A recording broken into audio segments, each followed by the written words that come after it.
नमस्कार. आज ऑक्टोबर 24 शनिवार आणि आपल्याशी संवाद साधण्यासाठी आज आपल्याबरोबर आलेले आहेत सौ मंजिरी जोशी आणि आपण त्यांची ओळख करून घेऊया, त्यांच्याशी संवाद साधूया. मंजिरीताई, मनसेरे चॅनलच्या हार्ट टू हार्ट या सीरीजमध्ये तुमचं मनापासून स्वागत. आत्ता मी डिट्रॉइटमधनं बोलतेय तुमच्या सगळ्यांशी. ब्लूमफील्ड हिल्स मिशिगनमध्ये माझं आत्ता वास्तव्य आहे आणि मी करंटली महाराष्ट्र मंडळ ऑफ डिट्रॉइटची प्रेसिडेंट आहे फॉर 2020. आता असं म्हणायला पाहिजे फॉर्च्युनेटली असं झालंय की माझी टर्म एक्सटेंड झाली आहे आणि आता मी 2021 मध्ये पण महाराष्ट्र मंडळाची प्रेसिडेंट असणार आहे. कारण की with the corona virus situation the term got extended.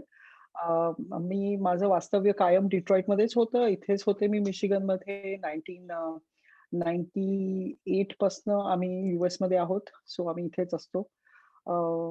I currently work in retail आणि I am a store director in Meijer right now, which is a retail chain.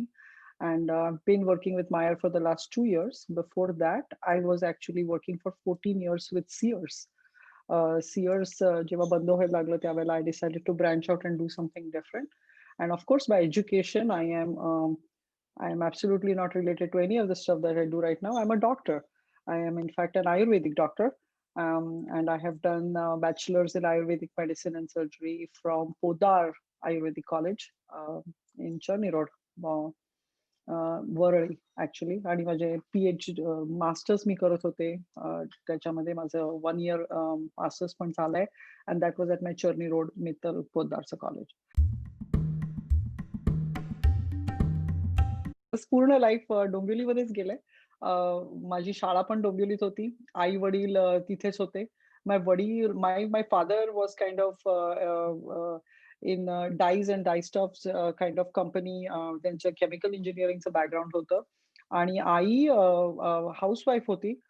पण तिचं बॅचलर ऑफ आर्ट्स तिची झालेली होती, पण she never really pursued it. Was a great poet and a fantastic cook.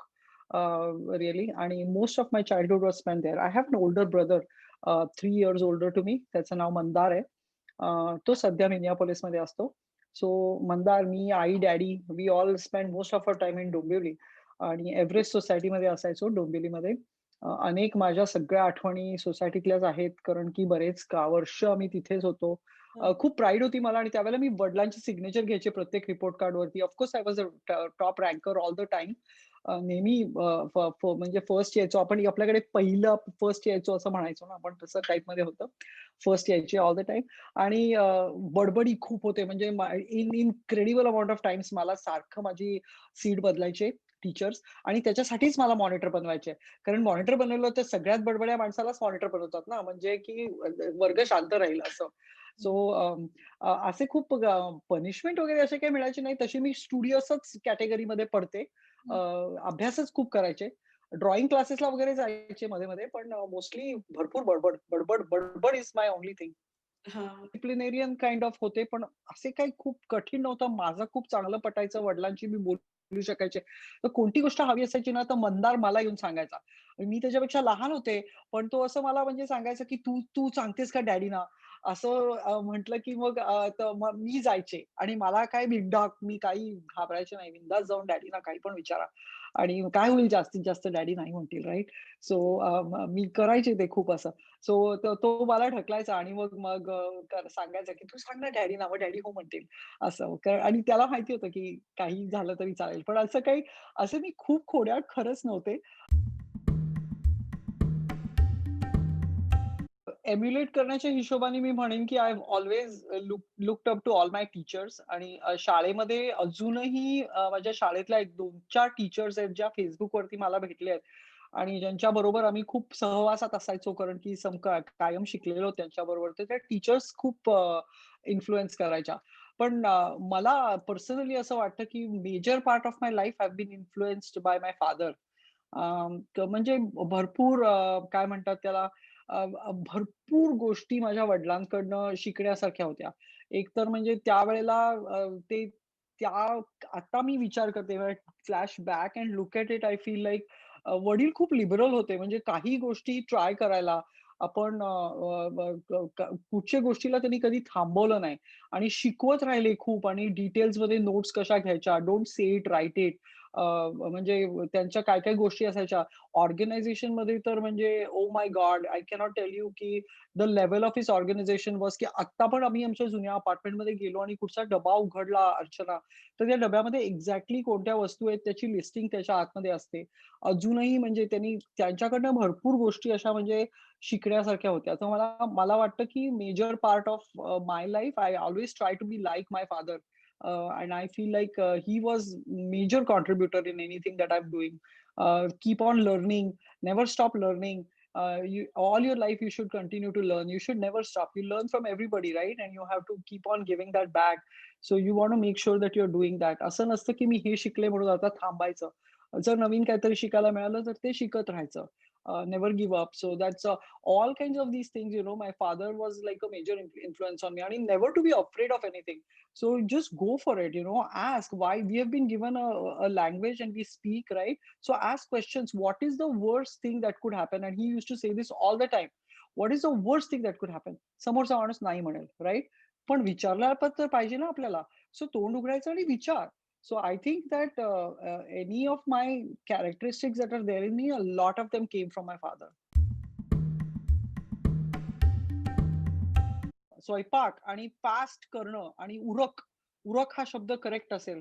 आईने आयुष्यभर ते केलं म्हणजे स्वयंपाक करण्यामध्ये आईचा आमचा हात कोणी धरूच शकणार नाही. सगळ्याच गोष्टी आई उत्तम करायची आणि ते आलंय माझ्यात. म्हणजे मला आवडतं असं नाही, पण मी ते करते आणि असं मी इतरांकडनं ऐकते, की मला मला मला जमतं किंवा मी चांगलं करते आणि माझ्यात चांगला उरक आहे, फास्ट करते मी सगळं. तर मला वाटतं मी त्याचं सगळं क्रेडिट आईला देईन. खूप चांगलं जेवण करायची, अगदी सुगरण होती आणि वेगवेगळे प्रकार करायची. अ, आणि I think that just came over to me. Not that I would say that I love doing it, but like I said, it's in me. कायम डॉक्टर व्हायचं होतं. कायमच डॉक्टर व्हायचं होतं, की असं एकही मोमेंट नाहीये माझ्या लाईफमध्ये जेव्हा मला बायोलॉजी आवडलं नाही आणि मला डॉक्टर व्हायचं नाही असं कधी आलं डोक्यात. कायम डॉक्टर व्हायचं होतं. पण एकच हे होतं माझं, की मला पर्सेंटेज मिळालं आणि मला मेडिकल कॉलेजमध्ये ॲडमिशन मिळाली, तरच मी म्हणजे होणार डॉक्टर ज्या ज्या ह्याच्यावरती. एक्स्ट्रा पैसे भरून मी काही करणार नाही, असं मी सांगितलेलं. वडील तयार होते. वडील मला म्हणत होते, की तशी तू म्हणजे माझी कॅपॅसिटी आहे, मी करू शकीन हे त्यांना माहिती होतं. आपण काहीतरी करूया का? पण मी म्हटलं, "नाही, नाही, जर का नसेल मिळणार मला ज्या पर्सेंटेजनी, तर मग नाही घेणार मी." असं माझं पहिल्यापासूनच होतं. सो 10वी, 11वी आणि 12वी म्हणजे 10वी नंतर 11वी, 12वी माझी रुईया कॉलेजमध्ये गेली. माटुंग्याला होते मी आणि मग पी-सी-बी आपल्याला लागतं ना तेव्हा. सो बेसिकली फिजिक्स, केमिस्ट्री आणि बायोलॉजी लागतं. म्हणजे अ, मला 10th मध्ये जे विषय असतात तेव्हा I think there is maths आणि सायन्स असं डिव्हिजन असतं. काइंड ऑफ 150-150 मार्काचे आपले तेव्हा पेपर असायचे. बरोबर. तेव्हा मला 148 आउट ऑफ 150 मिळालेले ह्याच्यामध्ये सायन्समध्ये आणि आणि आणि आणि दुसऱ्या दुसऱ्या सेक्शनमध्ये 147 आउट ऑफ 150 मिळालेले. आय हॅड डन इन्क्रेडिबली वेल. आणि मग त्याच्यानंतर पुढे जेव्हा मी 12वी गेले, तेव्हा पी-सी-बी करायचं होतं obviously. Physics used to be my toughie subject की मला जमेल की नाही जमणार असं. I ended up getting like 97 out of 100 in physics. I got 90, I think it was 94. No, 94 in physics, 97 in biology, and I got a 78 in chemistry. Chemistry was my favorite subject. I was devastated. Devastated is the word. I mean, I seriously, मी ते आपण ते रिटेस्टिंगला पाठवतो ना, paper रिएक्झामिन करायला वगैरे, ते सगळे प्रकार पण केलेत मी. कारण I knew what I was doing and I knew the paper. I knew what I had done and there was no way I would have gotten a 78 असं माझ्या डोक्यात म्हणजे it was so there. I had to accept that reality. So between my 91 in physics, 97 in bio, and 78 in chemistry, I got the exact same percentage that I had gotten in the 10th standard. In PCB, I got 87.5, which was nowhere the percentage that I could get in the medical school. It was impossible. I was totally devastated, and I thought, okay, I'm not going to be able to do this when वडील म्हणाले, की "अगं BAMS कर, which is Ayurvedic, which is also a doctor. It is just Ayurvedic medicine." So anyway आमच्या घरामध्ये लहानपणापासून आम्ही आयुर्वेदिकच औषधं घ्यायचो. सो असं नव्हतं, की मला आयुर्वेदिक औषधांची सवय नव्हती. माझे डॉक्टर जे पर्सनल डॉक्टर होते, डॉक्टर केतकर म्हणून होते. डोंबिवलीतले खूप प्रसिद्ध डॉक्टर होते. त्यांच्याकडनंच आमच्याकडे औषधं यायची आणि सगळे आयुर्वेदिकच घ्यायचो आम्ही. So knowing that I knew what Ayurveda is. So मग मी वडिलांना म्हटलं, "ओके, मग आपण ॲप्लाय करूया आणि जर का मिळाली आयुर्वेदिकमध्ये तर मी आयुर्वेदिक डॉक्टर होईन." म्हणून. So I applied and then I got BMS from Podar College in Worli. असंच घ्यायचे. माझा आवाज एवढा खणखणीत होता, की त्यांना सारखं लागायचंच नाटकात मी. सो नाटकात भरपूर कामं केलेत. शाळेमध्ये असताना पण नाटकात कामं केलेत. त्याच्यानंतर कॉलेजमध्ये असताना पण केलेत. जनरली सपोर्टिंग आणि मॅनेजमेंट साइडला खूप असायचे ऑपरेशनल साइडमध्ये कारण गाणं वगैरे काही कधी गायचे नाही मी आणि आमच्या ग्रुपमध्ये भरपूर सुंदर गायक होते. आणि त्या कॉलेजमध्ये सो त्याच्यामुळे मग प्रिपरेशनमध्ये आणि बाहेरच्या ह्याच्यामध्ये आम्ही भरपूर मदत करायचो. सगळ्या गोष्टींमध्ये ऑर्गनायझेशन करायला. सो त्याच्यामध्ये भरपूर काम केलंय. साइड बाय साइड वडील एन्करेज करायचे, की अजून एक लँग्वेज यायला पाहिजे म्हणून. कारण तुला माहिती की इंडियामध्ये शिकवताना आपल्याकडे काही इकडच्यासारखं असं स्पॅनिश किंवा असं काहीतरी फ्रेंच घ्या असं काही नव्हती. हिंदी, संस्कृत असायचं, करेक्ट आहे. संस्कृत शिकू शकत होते. पण मी इंग्लिश मीडियम स्कूलमध्ये होते. So I never had to deal with that Hindi Sanskrit thing. I had Marathi आणि हिंदी. मग मी आयुर्वेदिक कॉलेजमध्ये गेले तेव्हा आपसुकच आम्हाला संस्कृत होतं. संस्कृत ग्रामर वगैरे सगळं शिकलीये मी. व्याकरण सगळं संस्कृतातलं पाठांतर सगळं केलेलं आहे. सो ते झालेलं होतं, पण लँग्वेज नव्हती माझ्याकडे. तर वडील मला नेहमी म्हणायचे, की लँग्वेज असावी. एक कुठचीतरी फॉरेन लँग्वेज शिकली पाहिजे. तर साइड हे म्हणून मॅक्स मुलरमध्ये जाऊन जर्मन जर्मन शिकले.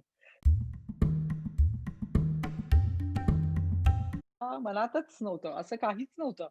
कारण की मी आयुर्वेदिक हे फिनिश केलं आणि मला गायनेकॉलॉजीमध्ये खूप इंटरेस्ट होता. तेव्हा माझी फायनल रेसिडेन्सी जी आपण म्हणतो इकडे ती माझी गायनेकमध्ये मी टर्म केलेली.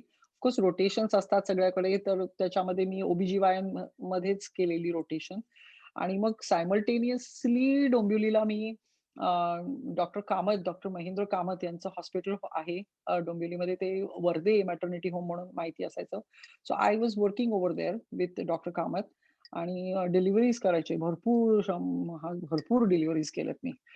डॉक्टरांनी भरपूर मदत केली आणि आणि त्यावेळेला I was just like graduating, learning, getting out of college. So side by side आपण जे म्हणतो इंटर्नशिप केल्यासारखं साइडला तिथे मी काम करायचे.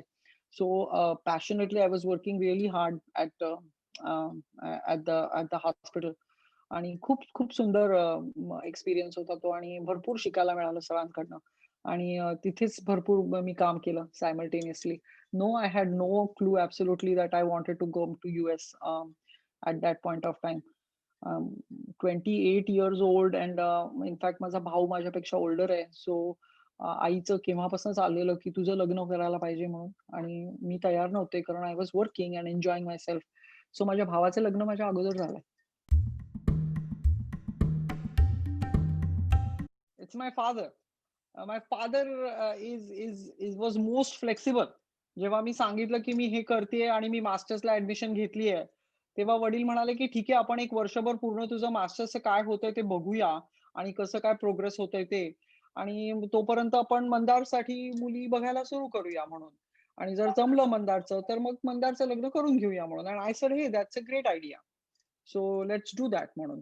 आणि I think I did not even there wasn't even any conversation or anything about me not marrying, creating a problem. Never like that. कारण की वडील तसे एकदा वडिलांनी निर्णय घेतला, की I used to never question it. So when father said की it was going to be okay, my mother didn't question it at all. Rohini मासिकामध्ये ॲड दिलेली माझी अच्छा. लग्नाची. हां, हां. माझ्या लग्नाच्या खूप खूप फनी गोष्टी आहेत लग्नाच्या सांगायला.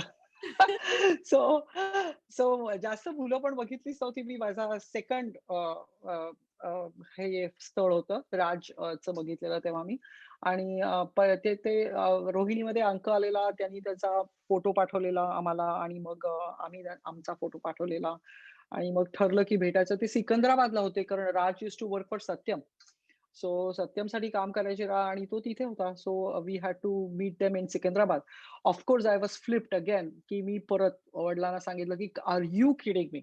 लाइक सिरियसली म्हणजे I am like from Bombay and I I work here and look at where my job is and what do you want me to do? असं मी कसं सगळं सोडून मी काय सिकंदराबादला जाणार आहे का? तर मग वडील मला म्हणजे he was again very patient आणि त्यांनी मला सांगितलं, "हे बघ, आपण सगळं बघतो ते ठीक आहे, पण आपण एज्युकेशन काय आहे आणि मुलगा जो बघतोय तो त्याच्यामध्ये काय आहे शिक्षण, ते बघायला पाहिजे थोडंसं." तर मी जे ह्याची प्रोफाईल वाचतोय, तर मला असं वाटतं, की हा मुलगा योग्य असणार आहे म्हणून. तर तो आय-आय-टी कानपूरचा आहे आणि तो सिकंदराबादमध्ये सत्यमध्ये काम करतोय. पण it is well worth it, की तू हे एकदा स्थळ बघ. मग त्यांनी मला नेहमीप्रमाणे एक अशाच पद्धतीने कन्व्हिन्स केलं, की हे एकच स्थळ आपण बघूया हां. आणि हे बाहेरचं आहे. त्याच्यानंतर आपण सगळी मुलं मुंबईचीच बघूया. So you don't know what is going to happen. So I am like okay fine. एक बाहेरचं बघूया म्हणून हां, असं हां, राइट. हां. सो आम्ही लिटरली आम्ही सिकंदराबादला गेलेलो आणि मग तिथे राहिलो आणि आणि मग राजच्या घरी त्यांची भेट झाली आणि त्याचे वडील एअर फोर्समध्ये माझे माझे सासरे एअर फोर्समध्ये काम करायचे आणि सासूबाई घरी असायच्या. सो त्यांचं पण असं म्हणजे खूप रिव्हॉल्विंग लाईफ होतं ॲक्टिव्ह आणि नाईस एक्साइटिंग फॅमिली आणि घर पण खूप सुंदर होतं. सो गेलेलो तिथे. माझे सासरे म्हणतात, की त्यांची अट होती. सासरे एकदम खूप स्टोरीज सांगायचे. म्हणजे दादा म्हणायचो आम्ही त्याला. तर दादांना एवढ्या स्टोरीज असायच्या कारण राजनी भरपूर मुली बघितलेल्या होत्या आणि राज 6 फूट उंच आहे आणि माझी उंची 5 फूट 4 आहे. सो दादांचं असं होतं, की त्यांना 5 फूट 4 वॉज हिज कट ऑफ, की फायनल हाईट त्याच्या लोवर मुलगी ते पसंत करणार नव्हते. हां. आणि मग मला हे नंतर सांगितलं सगळं लग्नानंतर. तर मग मी म्हटलं, की "कसं मग तुम्ही काय करायचं?" तो म्हणला ते म्हणले, की कंटाळा आलेला आम्हाला काही मुली काही पण हाईट पण बरोबर सांगत नाहीत. इतकं कंटाळा येत राहिला, की एक हाईट लिहिलेली असायची आणि बुटक्या निघायच्या. मग ते एकदमच शॉर्ट निघाले तर ते मॅचअप बरोबर दिसत नव्हतं. म्हटलं, "मग तुम्ही काय करायचात?" ते म्हणले, "काय नाही, मी 5 फूट 4 इंचाचा मार्क करून ठेवलेला दरवाजावरती आणि ते प्रत्येक मुलीला त्या दरवाजातनं पास व्हायला लावायचे आणि ते या साइडला उभे राहायचे माहिती एक्झॅक्टली आणि समजावल्यानंतर ते कळतं पण आणि मी खूप रडलीये लग्नाच्या अगोदर कारण मला माझं प्रोफेशन सोडायचं होतं आणि मी डॉक्टर कामतांकडे काम करायचे ते मला खूपच आवडायचं आणि मला ती सोडायची इच्छा नव्हती आणि तेव्हा पण वडिलांनी मला समजावलेलं, की कधी-कधी लाईफमध्ये डिसिजन्स घेताना आपल्याला एक गोष्ट सोडावी लागते आणि नवीन गोष्टीकडे जायला लागतं. सो ते म्हणाले, की "तुला या क्षणाला जर वाटत असेल, की आपण हा घेतोय हा निर्णय बरोबर नाहीये किंवा तुला हे लग्न नाही करायचंय, तर आपण नाही म्हणूया. पण दुसरा मुलगा तुला पाहिजे तसाच मिळेल आणि सगळं तुला पाहिजे तसंच होईल, याची गॅरंटी मी तुला देऊ शकत नाही." हं. असं मला वडिलांनी सांगितलं. तर ते म्हणाले, की "तू सारासार विचार कर, की तू हा मुलगा जो सिलेक्ट करतोय आपण, त्याच्यामध्ये काय-काय चांगल्या क्वालिटीज आहेत आणि आपण काय म्हणून तू पसंत करतेयस. आणि ठीक आहे, तुला केवळ या कारणासाठी, की तुझी नोकरी जाणार आहे आणि तुझं हे जाणार आहे म्हणून तुला नाही म्हणायचं एका स्थळाला, तर तू म्हण नाही. पण विचार कर, की पुढे तुला अजून अनेक गोष्टींना नाही म्हणायची पाळी येऊ शकते. तर हां. तेव्हा तू काय निर्णय घेणार आहेस? तेव्हा मी तुझ्यावर सोडतो." तेव्हा पण वडिलांनी निर्णय माझ्यावरतीच सोडलेला. सो आय थिंक त्यांनी ओपिनियन दिलेलं, पण त्यांना फायनल डिसिजन मलाच घ्यायला सांगितलेला. Amazing! It was fantastic. I miss Secunderabad. सिकंदराबादमध्ये सेंटर पॉइंटच्या जवळ एक छोटासा बंगला आपल्याकडे आपण इथे कॉन्डो म्हणतो त्या स्टाईलमध्ये बंगला होता. यार्ड होतं, फ्रंट यार्ड, बॅक यार्ड. राजकडे गाडी होती आणि सिकंदराबाद खाण्याची पर्वणी होती. Oh my God! आम्ही तो बाईक पण होती त्याच्याकडे. He is a bike rider. So he used to ride a bike over there which was like I used to love being on bike. So बाईकवरती मला राईड करायला मिळालं तिथे आणि भरपूर मजा केली आम्ही. एक तर साईट सीइंग पण भरपूर सिकंदराबाद इस रिअली ब्युटिफुल आणि सगळीकडे जाता आलं. ढाब्यावरती जेवणं ते ढाबा कॉन्सेप्ट हा बॉम्बेमध्ये नसतोच. तिथे भरपूर ढाबे आहेत आणि तुम्ही ड्राईव्ह करून जायचं आणि ढाब्यामध्ये जेवायचं. केवढे तरी ढाबे आहेत. म्हणजे अजूनही मला आठवतं आम्ही अ, ढाब्यांमध्ये जेवायला जायचो. एक कॉमन इंटरेस्ट माझा आणि आमच्या सासरवाडचा असा होता, की मूव्हीज बघायला आवडतात मला भरपूर. आणि ओह माय गॉड! सो तिथे मूव्हीज म्हणजे आम्ही कायम every week we used to go watch a movie. So have to watch a movie, eating out, going out आणि मग भरपूर मजा केली. 1 year right? 1 year after my marriage we were in Secunderabad. आम्ही एकत्र राहत होतो आणि ह्या सत्यमच्या थ्रू त्याला अपॉर्च्युनिटी आलेली. त्यांनी अगोदर त्याच्या काइंड ऑफ रोहिणीच्या पोर्टफोलिओमध्ये लिहिलेलं, की त्याला वर्षभरामध्ये अमेरिकेला जायला लागू शकतं म्हणून. आणि मी ॲक्चुअली लग्नाच्या अगोदर पण त्याला सांगितलेलं, की मला अमेरिकेत काही करता येणार नाही. कारण की मला वाटतं माझी जी डिग्री आहे मेडिकलची ती आयुर्वेदिक एक तर डॉक्टर होते मी. तर ट्रान्सफर होईल, पण मला काही प्रॅक्टिस वगैरे काही करता येणार नाही. तर म्हणजे मला काही असा फोर्स नव्हता, की जायचं का नाही जायचं असं. माझ्या आईला भरपूर उत्सुकता होती, की हिला अमेरिकेला जायला मिळणार आहे म्हणून. तेव्हाचा तो पिरियड होता राइट. आईच्या डोक्यात असायचं. आई मला विचारायची, की "कधी जाणार आहात तुम्ही? तुम्ही जाणार होता ना?" असं आई विचारायची मला. आणि मग मी म्हणायचे, "अजून नाही गं, अजून वेळ आहे." आणि we were enjoying life over there. So there was nothing going on. But then the opportunity came up आणि राजलाच त्यांनी सांगितलं, की तुम्हाला डिट्रॉइटला जायचंय म्हणून. So then Raj picked up that opportunity आणि ऑफ कोर्स माझे सासू-सासरे तेव्हा अ, होते तिथे आणि it is really a tough call कारण सासू-सासऱ्यांना आवडत होतं आमच्याबरोबर राहायला आणि it was like such a perfect life over there. So really disrupt करून आम्ही आलो असं म्हणायला हरकत नाही. Probably broke their hearts in a way when we came here. अ, पण पण असं कधी थांबवलं नाही त्यांनी. एकदम सपोर्टिव्ह होते, की "नाही, नाही तुम्ही जा म्हणून. तुम्हाला अपॉर्च्युनिटी मिळतेय तर you should go and explore what is there to explore" म्हणून. आणि मग ॲक्चुअली माझ्या सासऱ्यांनी मला फोर्स करून हैदराबादमध्येच शिकायला लावलेलं सिकंदराबादमध्ये आणि हां. मला अजिबात शिकायचं नव्हतं आणि ते मला म्हटले, "अगं गाडी शिक, गाडी शिक, गाडी शिकायला पाहिजे तुला." तर मी म्हटलं, की "कशाला नको मला गाडी नाही शिकते." म्हणे, "गाडीमध्ये काय आहे? गाडीतनं तू पडणार नाही गं, दरवाजे बंद असतात." सो असं माझे सासरे मला नेहमी सांगायचे. सो ते म्हणे, "गाडीमध्ये काही डेंजरस नाहीये. गाडीच्या आत असते तू. तुला काय नाही होणार आहे. काय व्हायचं ते बाहेरच्यानं होतं. सो तू गाडी शिक."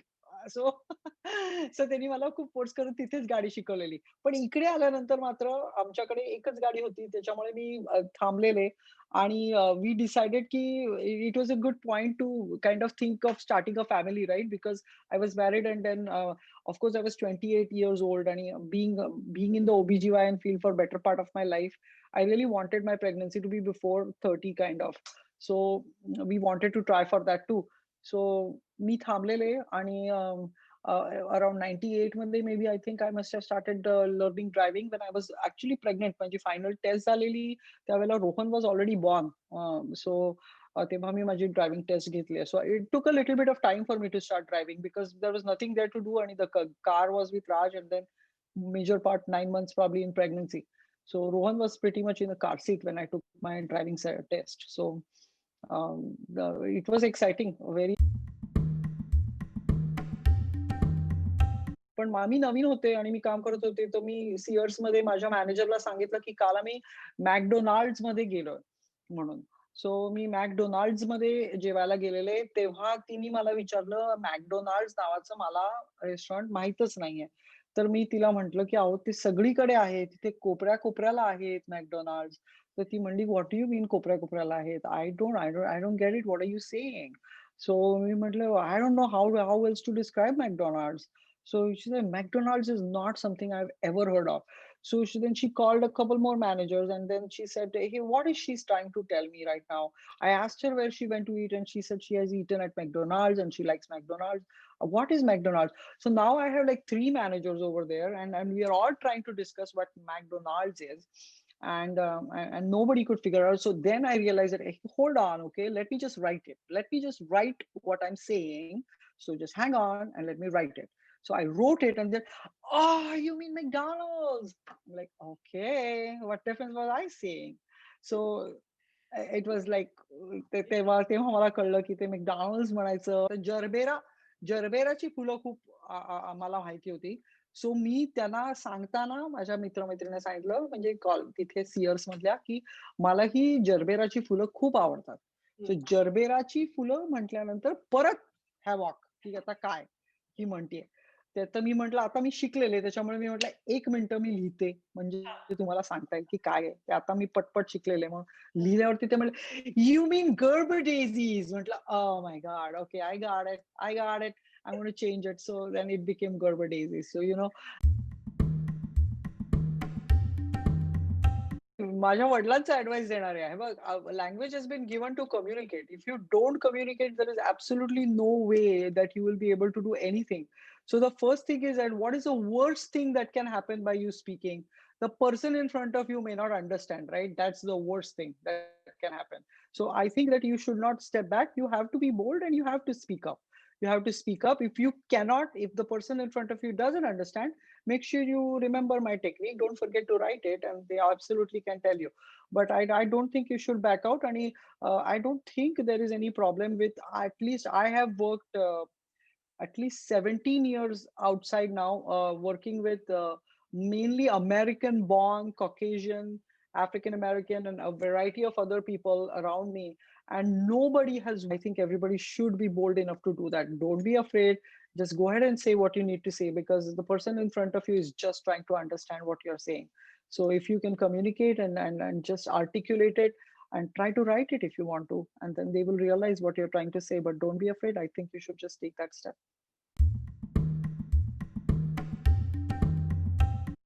आणि त्याच्यानंतर आई आलेली आणि आई राहून गेली.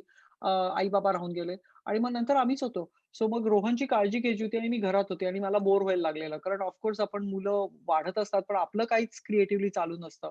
आजूबाजूला टेम्पररी इंजिनिअर झालेले होते, अपार्टमेंट कॉम्प्लेक्सेसमध्ये राहायचे आणि ओळख व्हायची त्यांच्याशी आणि त्यांचं कंटिन्युअस चालायचं, की आम्हाला पोळ्या पाहिजेत. 1-2दा मी काय केलं, की कोणाला पोळी हवी होती, तर मी म्हटलं, "मी देते ना तुला करून पोळ्या थोड्या" म्हणून. तर म्हणून मी थोड्या पोळ्या करून दिल्या त्याला. तर माझ्या पोळ्या एवढ्या हिट झाल्या, की माझ्या पोळ्या फार सुंदर असतात. सो मी पोळ्या खूप केल्या, तर त्यांनी मग लिटरली मला पोळ्यांची ऑर्डर देते, "मी प्लीज तुम्ही मला पोळ्या कराल का?" असं मी आयुष्यात कधीच विचार केला नव्हता, की मी अमेरिकेत येऊन पोळ्या करीन म्हणून. आणि मी तुला अगोदर पण सांगितलेलं, की मला काय किचनमध्ये काम करण्याची एवढी काही हौस अशी काय आहेच असं काही नाहीये. मी करते, पण एवढं काही नाहीये. मी जवळ-जवळ probably I don't know if 2 किंवा 3 वर्ष मी कंटिन्युअस पोळ्या केल्यात. मी पोळ्या केल्या नाहीयेत. मी पोळ्या लिटरली लाटल्यात, म्हणजे 450 ते 500 पोळ्या दिवसाला करायचे मी. आणि it was a ridiculous amount. म्हणजे you won't even think that I I should be saying this. तू म्हणशील, "अरे, हा तर डॉक्टर आहेत, महाराष्ट्र मंडळाचे प्रेसिडेंट आहेत आणि तुम्ही पोळ्या केलेल्या?" हो, मग काय झालं? त्याच्यात काय झालं? माझा वेळ जात होता. मी कोणाचं तरी पोट भरत होते आणि त्यांना माझ्या पोळ्या आवडत होत्या. सो त्याच्यामध्ये मला काहीच वाटलं नाही. इनफॅक्ट मी खूप मेहनत करायची पोळ्या करण्यासाठी आणि मी त्यांच्याकडनं काहीच विशेष चार्ज करायचे नाहीत. मी मी मेथीचे सॉरी, पालकाचे पराठे पण बनवायचे आणि मग कोणाला बटाटे वडे वगैरे हवे असतील, तर ते पण ते माझ्याकडनं पोरी येऊन घेऊन जायची. आणि एवढे लोकं होते, की माझं एक ॲक्चुअली एक फोन बुक सारखं बुक होतं, ज्याच्यामध्ये मला नावं आणि फोन नंबर लिहायला लागायचे लोकांचे पोळ्यांसाठी. आजपर्यंत लोकं मला म्हणतात, की "तू परत पोळ्या बनवायला लागशील का? तुझ्यासारख्या पोळ्या कोणीच बनवत नाही." Something works out. It always does. आणि या देशाचं मला ते नेहमीच कौतुक वाटतं, की कोणतंही काम कमी नसतं. तुम्ही करत असता आणि ती तुमची मेहनत असते. ती करत राहायला पाहिजे आपण. का थांबायचं? जे जमतं ते चांगलं करावं आणि ते करत राहावं. आम्ही त्याला भरपूर वाचायचो. सो आमच्याकडे वरती मोठी लायब्ररी आहे. अजूनही त्याच्या सगळ्या लहानपणाच्या पुस्तकांची मोठी लायब्ररी, मोठं कपाट आहे. We used to read quite a bit to him. So he became a person. त्याला खूप वाचायला आवडायचं आणि आम्ही त्याला हिंदी म्युझिक ऐकवायचो. सो कारण ते काय जबरदस्ती नाही, आम्ही आमच्या गाडीत लावायचो. सो ते तो ऐकायचा. So he he grew up on on all Hindi music from movies. Marathi गाणी पण जी मला यायची ती लावायची. सो वाढवताना आम्ही त्याला तसंच वाढवलं. मराठी बोलायचो. घरामध्ये कंपल्सरी मराठी बोलायचो. सगळ्या नॉर्मल अमेरिकन वाढलेल्या मुलांसारखा तोही इंग्रजीच बोलायला लागला आणि आणि ऑफ कोर्स त्याला very very swiftly he could change accents. आमच्याशी बोलताना तो मराठी ॲक्सेंटमध्ये इंग्लिश बोलणार आणि तो शाळेमध्ये गेल्यानंतर झुक करून एकदम अमेरिकन होणार. सो असं ते होतंच सगळ्यांचं. तसं त्याचं पण झालं. तो तो करायचा आणि but we just did what normally we did. We kept on. आम्ही मराठीतच बोलायचो घरात. आम्ही कधीही चेंज केलं नाही. तर त्याला इंग्लिशमध्ये उत्तर द्यायचं असेल तरी देऊ दे. आपण मराठीतच बोलायचं. सो वी कंटिन्यूड दॅट आणि it kind of it was okay. तो रोहन आता बोलतो मराठी, म्हणजे असं नाही की तो कंटिन्युअसली आणि फ्लुएंटली मराठी बोलतो. पण बोलतो, म्हणजे असं काही नाही की त्याला बोलता येत नाही. इनफॅक्ट आम्ही त्याला मराठीची सगळी अक्षरं पण शिकवलेत. सो इट इस फनी की आता त्याला काही-काही गोष्टी लिहिता पण येतात. स्वतःचं नाव तो लिहू शकतो मराठीमध्ये आणि असं त्याला म्हणजे स्विमिंगला घालणं आणि पहिल्या इनिशियल स्टेजेसमध्ये त्याला सगळ्या कॉम्पिटिशन्सला घेऊन झाला. आम्ही YMCAमध्ये पण घातलेलं. त्याच्या ग्रुप्समध्ये तो होता.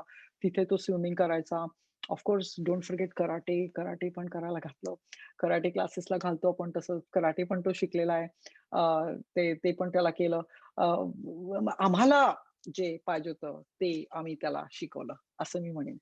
सो ड्रॉइंगच्या क्लासेसला घातलं. मी ड्रॉइंग करायचे. मला ड्रॉइंग करायला खूप आवडायचं. मी त्याला पण ड्रॉइंगच्या क्लासेसला घातलं आणि ते आता तुमचे सगळे आर्टिस्टचे क्लासेस येतात मी बघत असते. ते तसेच त्यांनी पण केलेले. यंग रेम्ब्रांड्ट्समध्ये होता रोहन. सो त्याचे सुंदर पिक्चर्स काढलेत त्यांनी पण. Is a great artist. So तसं चांगला काढायचा तो. International Academy, which is like a IB curriculum school आहे. It's a separate school. Lottery system असते तिथे ॲडमिशनला. बरेच जण बोललेले की ती चांगली शाळा आहे. आम्ही त्याला प्रायव्हेट स्कूलमध्ये घातलेलं पहिल्या 5 वर्ष. So young age he really grew I think Brookfield अकॅडमीमध्ये होता तो आणि we spent quite a bit of money. आम्ही अपार्टमेंटमध्ये राहत होतो आणि I should say that we are literally making ends meet, but we wanted to make sure he was in the best school.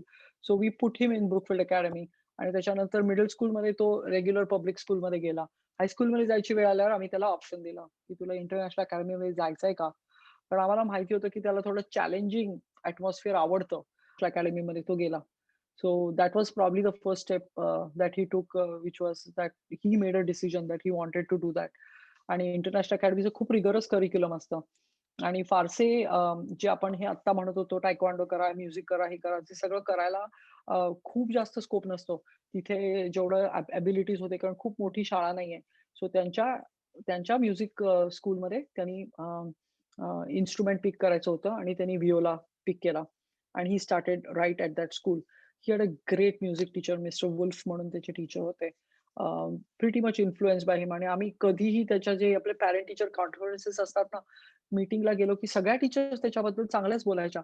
खूप चांगला आहे, खूप गुणी मुलगा आहे, याला व्हॉटएव्हर असं सगळ्या चांगल्या कमेंट्स असायच्या आणि म्युझिक टीचरकडे गेलो ना, की म्युझिक टीचर म्हणायचे, "काहीतरी आहे हो, काहीतरी आहे ह्याच्यामध्ये. It's in his heart, it's in his heart." आणि मग आम्ही रिअलाईज केलं की तो एन्जॉय करतोय म्हणून आम्ही जस्ट त्याला आम्ही म्हटलं, की "अजून ते तुला काहीतरी करायचंय का?" तर मग तो म्हटला, "हो, इट वुल्ड हेल्प मी जर का मला लेसन्स मिळाले तर या इन्स्ट्रुमेंटचे." तर म्हणून मग आम्ही त्याला सांगितलं, "ओके, मग आपण तुला लेसन्स हे करूया." म्हणून आम्ही त्याला simultaneously side by side enrol केलं लेसन्समध्ये. We realise that he loved that. He absolutely just loves playing the viola. IB मधनं बाहेर पडत होता. स्पॅनिश पण चांगलं यायचं त्याला. स्पॅनिशमध्ये स्ट्रगल करत होता. नंतर he did good. As he was graduating out last subjects pick करायचे होते त्याला. ॲज नॉर्मल पॅरेंट्स आम्ही त्याच्याकडे बघून म्हटलं, की "तुला ज्या सब्जेक्ट्समध्ये इंटरेस्ट वाटतोय ते सब्जेक्ट्सच तू पिक कर."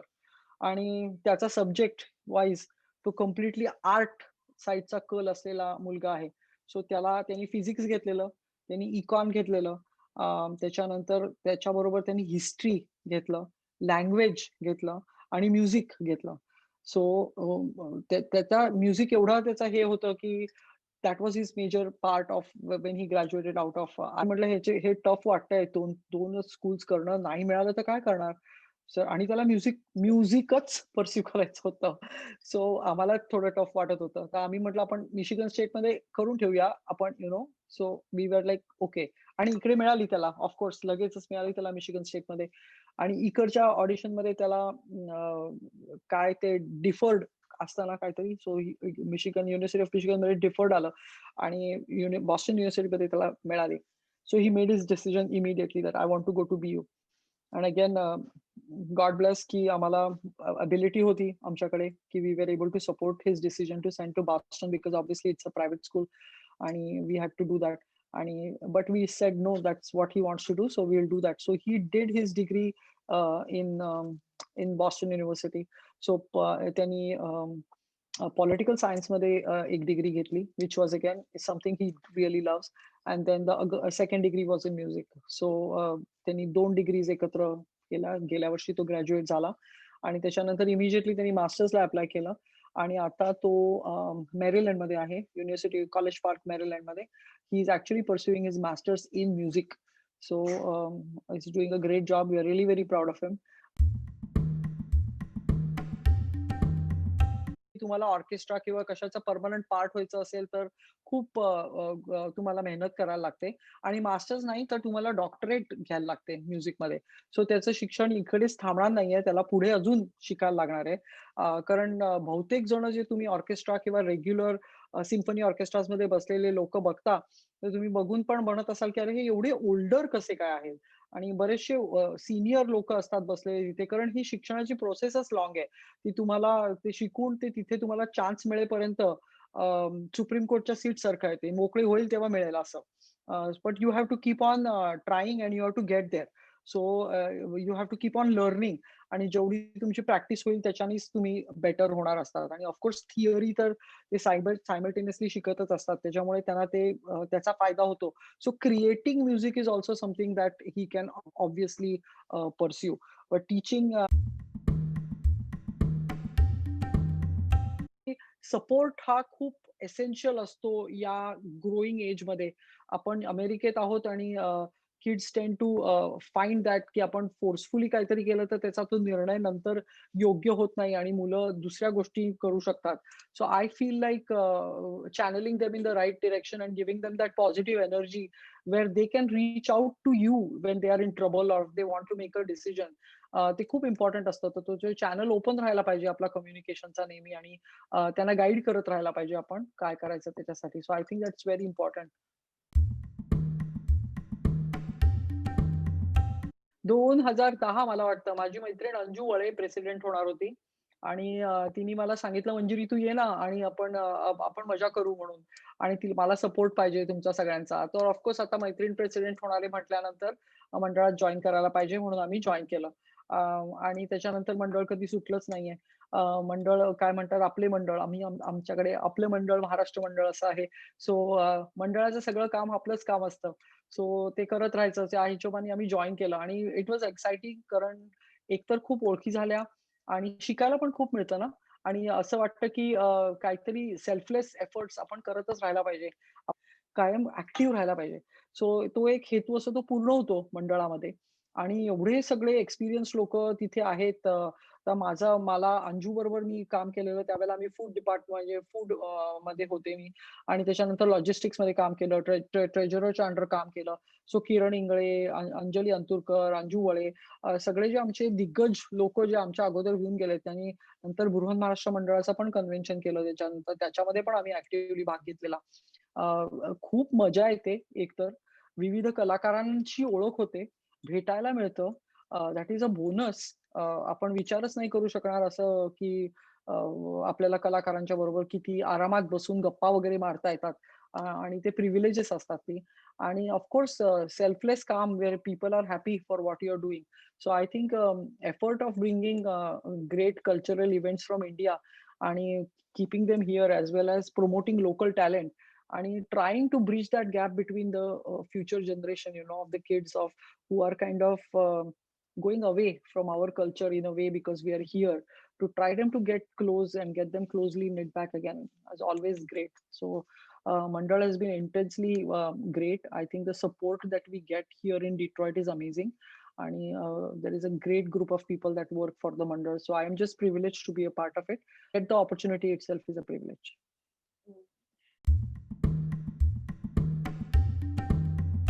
खूप लोडेड आहे. माझा असा काही प्लॅन असा कधीच नसतो, पण always my goal is to stay active आणि to try to do something. मायरमध्ये काम करते. मायरचा गोल पण तोच आहे, की to enrich in the community. तर मला वाटतं, की मंडळासाठी काम प्रेसिडेंट नसताना सुद्धा मी करत राहीन.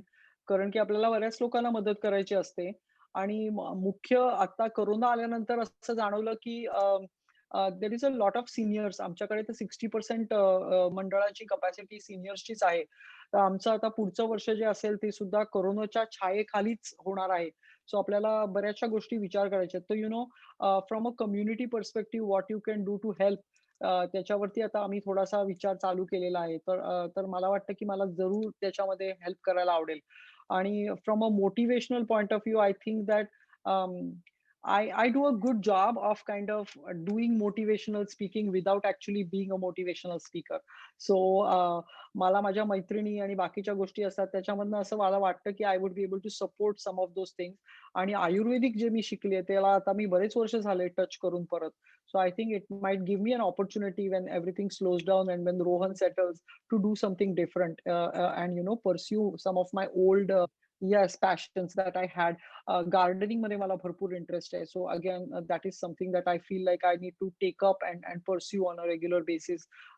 मला मला साईडला अशा बऱ्याच गोष्टी करायला आवडतात. पण ते ते कधी-कधी आपल्या युज्युअल लाईफमध्ये आपल्याला तेवढा चान्स मिळत नाही. तर ते करायला आवडेल.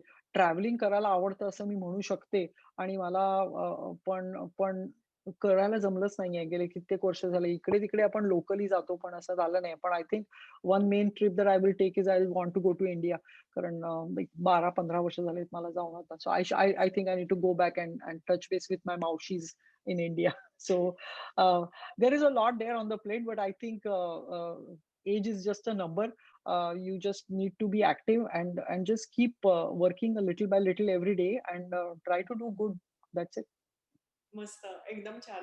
आणि आय थिंक की ह्या सगळ्या गोष्टी व्हॉटेव्हर मंजिरीताई डिसाइड्स त्यांना त्या ते करतात आणि ते ते शक्य होतं त्यांना. I am sure about it. त्यामुळे आय कॅन सी दॅट मंजिरीताई will be travelling a lot, will be helping the community and she will be still working and then her son will be world famous musician one day. Thank you. May come true. I really wish that. आणि मंजिरीताई या नवरात्रीच्या निमित्ताने तुम्ही वेळ काढलात आणि आमच्याशी गप्पा मारायला आलात त्याबद्दल मनापासून धन्यवाद. Oh, thank you so much. This was fun. It was pleasure.